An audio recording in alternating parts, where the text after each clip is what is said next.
Despite more efficient methods like sprinkler irrigation, the most common technique is still flood or furrow irrigation. A slight slope in the field simply allows gravity to move the water down the rows. As the water is advancing down the furrows, it's wetting the sides of the furrows. The longer it's there, it'll seep into the beds.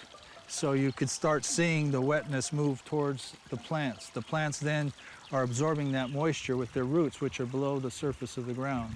Just like you go out into your yard and you put the hose on flowers, basically you're just flooding. In this way, you're flooding a confined area as opposed to flooding the entire field where there's no control. Here you're controlling it in furrows. And the longer you irrigate, it's going to seep farther into the bed, closer towards the roots.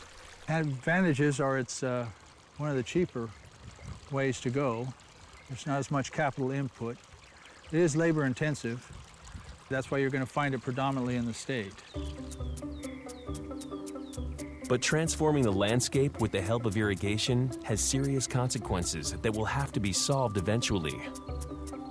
One of the things that happens when we start to irrigate land in a semi-arid environment like this is we're adding a lot more water to the land than would naturally have been there. And the irrigation water can dissolve minerals that naturally occur in the soil and dissolve salts. And that salty water gets carried as the water returns to the river. So what we see is rivers that are draining irrigated agricultural land will have higher salt concentrations.